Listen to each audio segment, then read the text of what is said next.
썼습니다. 노르가즘 노회찬 대표 나오셨습니다. 안녕하십니까? 네, 안녕하십니까? 네.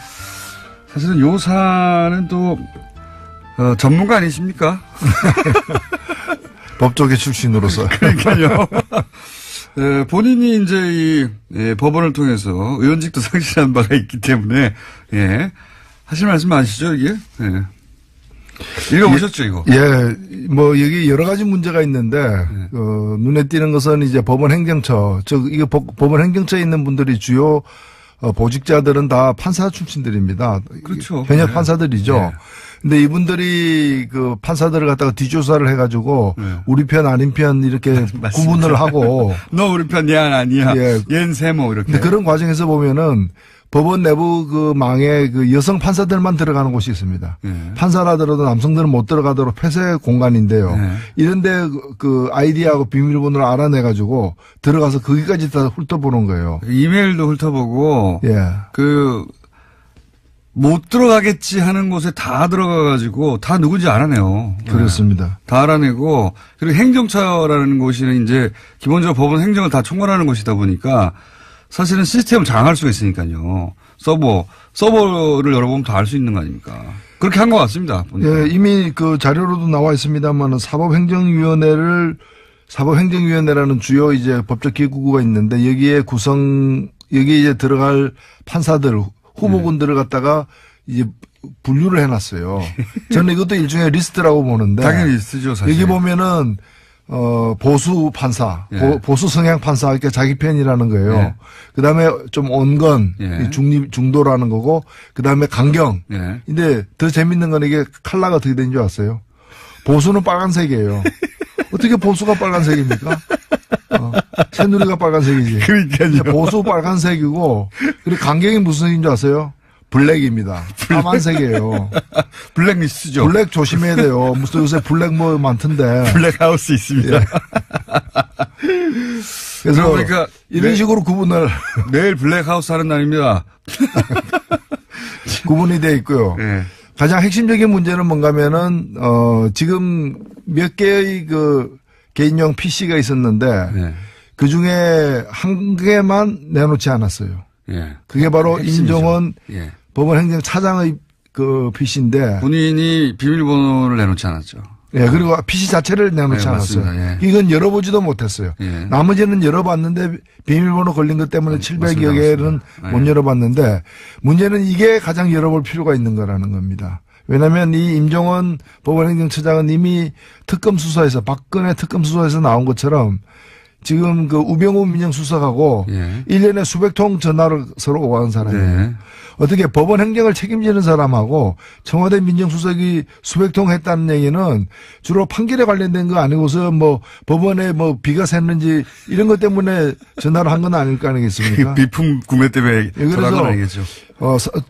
이게 완전히 독립적으로 이 운영돼야 될 법원이 특히 대법원이 청와대와 커넥션이 이렇게 그러니까요. 유착 관계가 긴밀하게 있었다는 것은 심각한 의혹이기 때문에 앞으로 반드시 이 조사가 돼야 될 부분입니다. 근데 이게 이제 그 사법부다 보니까 네.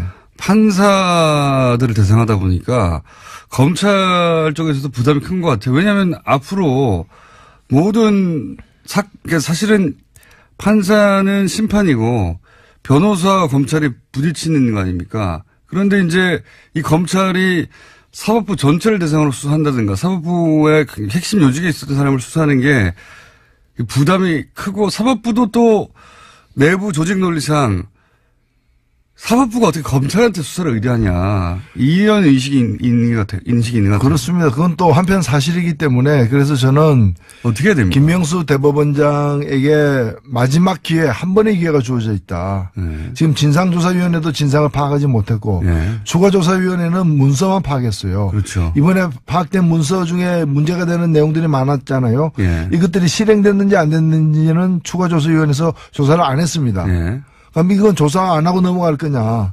그러니까 그럴 수는 없지 않습니까? 이런 일이 밝혀졌는데. 예. 그렇다면 여기까지 조사를 해야 되고 아직 조사하지 않은 어떤 임종원 개인용 PC라거나 이런 까지 다 더 조사를 갖다가 해야 되는 마지막 조사 기회가 한 번 남아있고 이 기회마저도 살리지 못한다면 지금 대법원장이 고심 중에 있는 걸로 알고 있는데 네. 이게마저 살리지 못한다면은 외부 강제 수사는 불가피하다. 네. 그렇지 않다면 우리가 과거에 그냥 안개부에서 쪽지 나오는 대로 판결하고 청와대에서 전화 오는 대로 판결했던 그런 치욕스러운 그 과거로 돌아가는 걸 용인하는 꼴이 아니기 때문에 용인하는 꼴에 다름없기 때문입니다. 그러니까 이게 이렇게 이 정도 나왔는데 넘어갈 수가 없어요, 사실. 국민들이 네. 다 봤는데 어떡합니까? 그리고 너무 저는 유치했어요, 사실은. 이게 경악스럽기도 했지만 동시에 유치하기도 했습니다. 이게 뭐 한반에서 쟤 누구 편이야? 물어보고 쟤 누구 편이야? 물어보고 옆반에 그 담임한테 얘기해 뭐 이런 수준을 전혀 벗어나지 않아요, 전혀. 그럼 문장 되게 웃깁니다. 무슨 누구누구 판사 같은 경우에 이제 분석을 하면서 이 사람은 낄 때 안 낄 때 판단이 밝아 뭐 이런. 그다음에 아까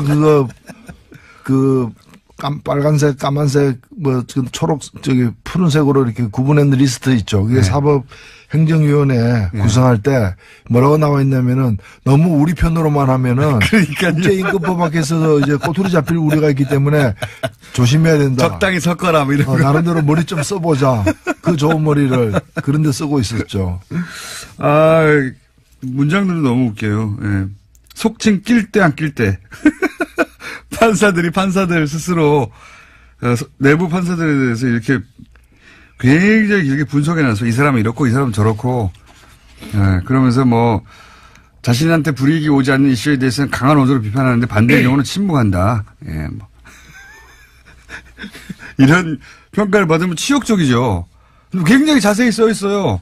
개별 판사에 대해서 이 사찰이지 뭡니까? 이런 내용으로 가득 찬 문건입니다. 근데 이게 일부에 불과하다는 거. 어떤 내용이 있길래 나머지는 아예 내놓지 않았을까 궁금하죠. 이거 이상의 내용이 있다는 거죠. 네. 예.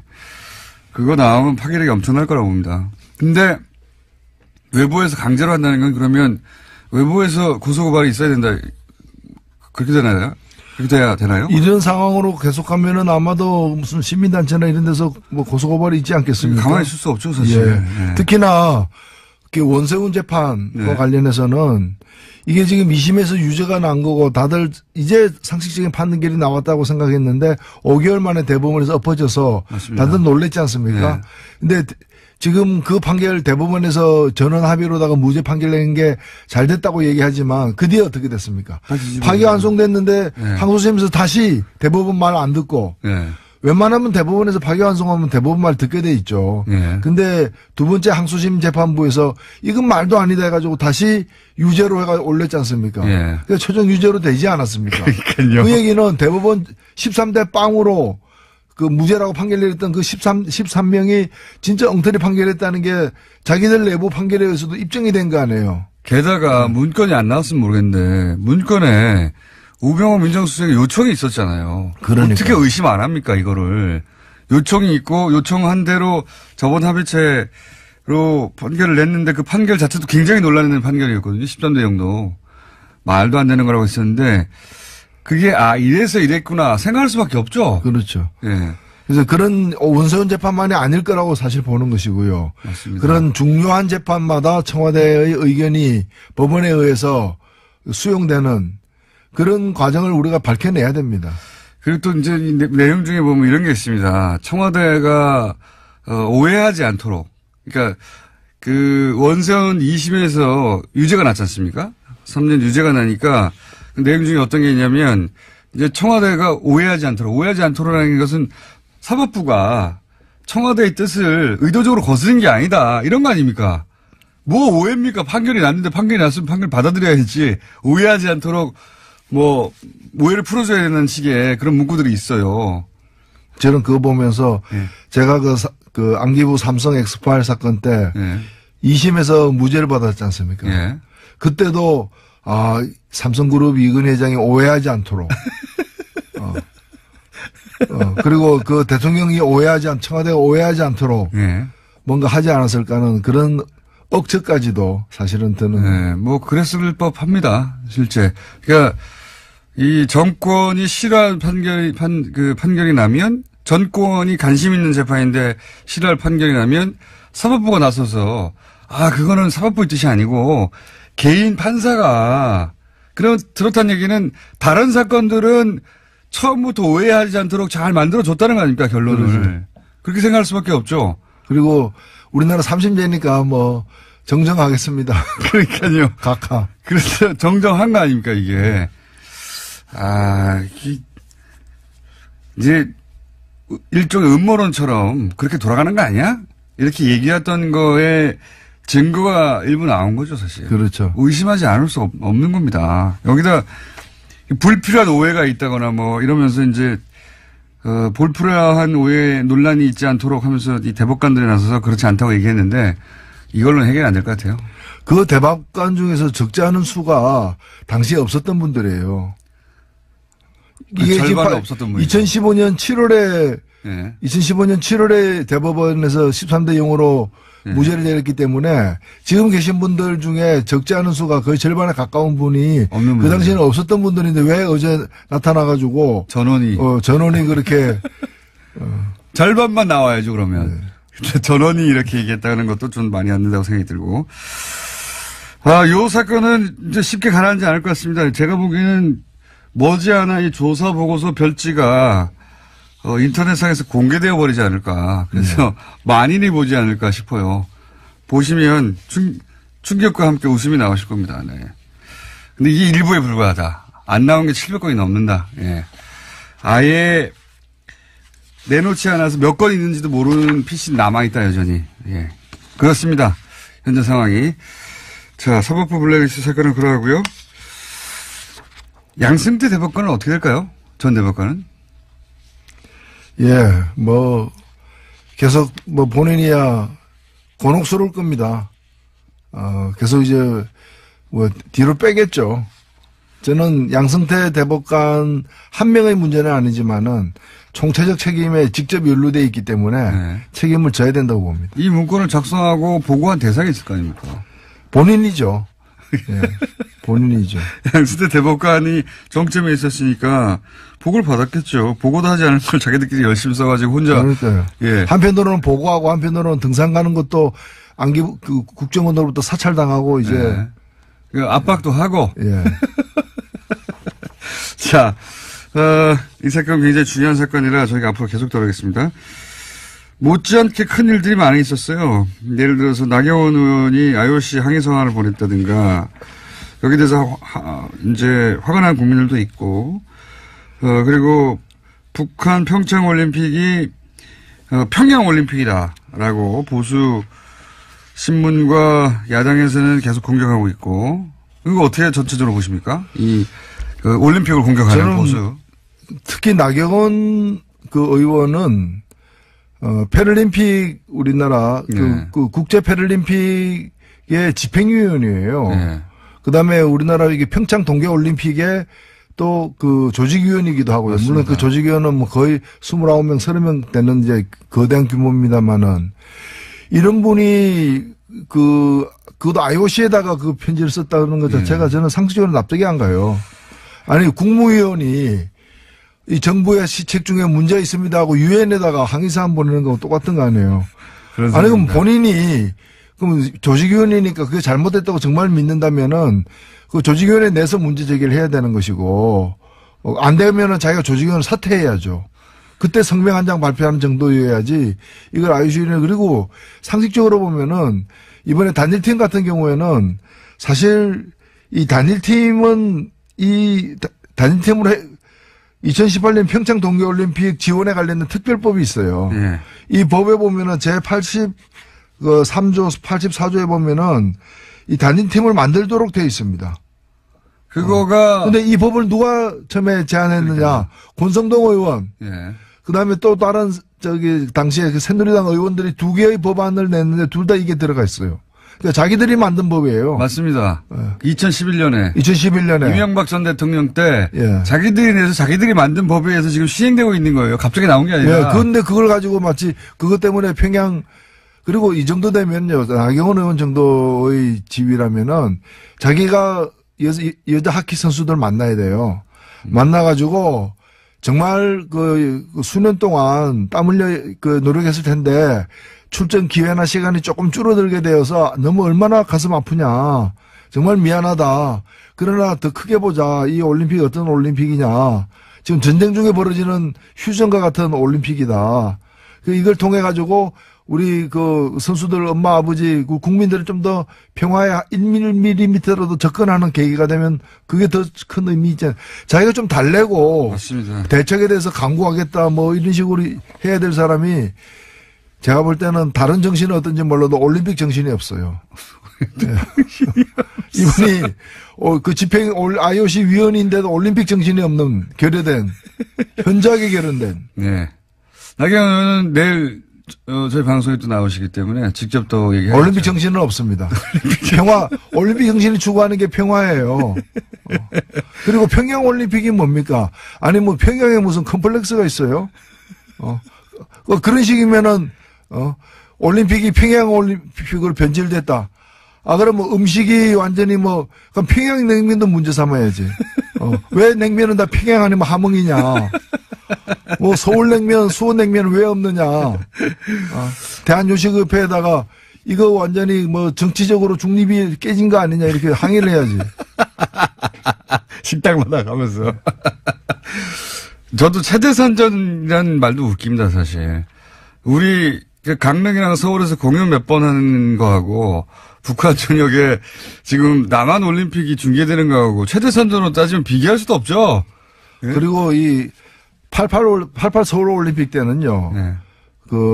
북한에서 공동 개최를 요구했어요. 맞습니다. 안 받아들여지니까 아예 불참해 버렸어요. 예. 이번에는 주체가 누굽니까? 대한민국 아닙니까? 네네. 여기에 북한이 그냥 들어오는 거잖아요.